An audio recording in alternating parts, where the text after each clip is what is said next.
Page 122, Prelude in C major, from the Well-Tempered Clavier, Volume 1. This is a very famous piece.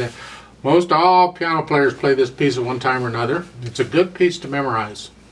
Just a whole bunch of broken chords. You can use their fingering if you want. I tend to use a different fingering. Not important.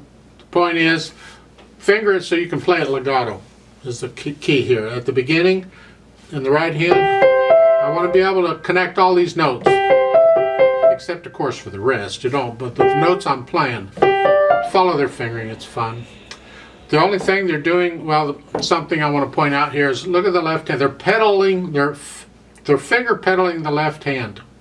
A finger pedal is when you use the fingers to do what the pedal would do. That is, hold the notes out. In other words, you hold the keys down longer than the written value so the sound continues. That's finger pedaling. I do a lot of finger pedaling.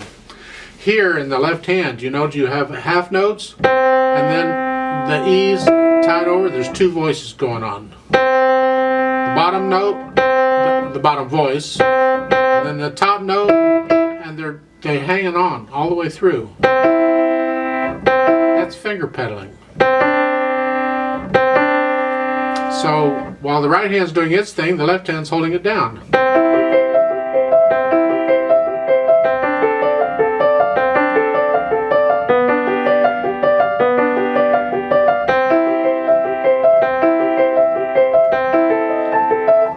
The one thing I disagree with in this edition is the pedal. I don't pedal this at all. In fact, I don't pedal Bach keyboard music. A lot of people do. But in college, I was not allowed to, and so I just that's the habit I got into. I would like, this is for harpsichord or clavichord, harpsichord, and there's no pedal on a harpsichord, so why not make it more or less, if you have an electronic keyboard, if you have a harpsichord setting, use it, play this, but don't use any pedal on it. And just follow along and do what they're doing. Now, you have a page turn here, and both hands are busy, and you really can't leave out any notes, so you're pretty much going to have to memorize this piece if you're going to play it for people. But it's a wonderful piece to play, so I highly recommend it. As far as the dynamics go, just follow their dynamics. And you'll notice in 124, then the dynamics are starting to change a little bit. For instance, look at the third line down. The first line, you've been a little louder. They don't tell you how loud to get, but you've been a little louder here. You're getting softer. Then you go back down to soft.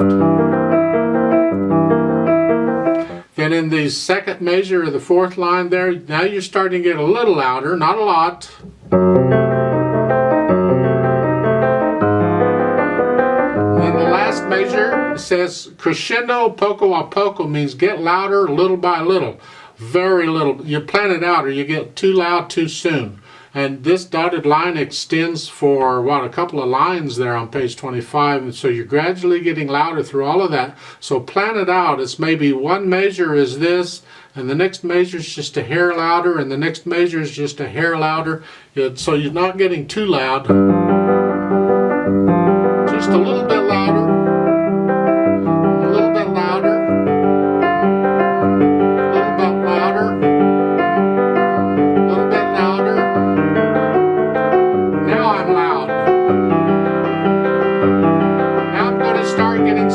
Again, slowly. Now I'm soft. And then at the last line, you have to work out those notes. Follow their fingering, it's fine.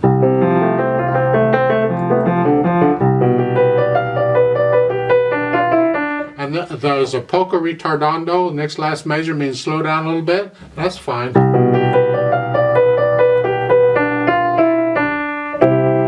Their fingering in the right hand for the last chord. That's good. And there you hold it down until you get tired of holding it down, and then you lift up. No pedal.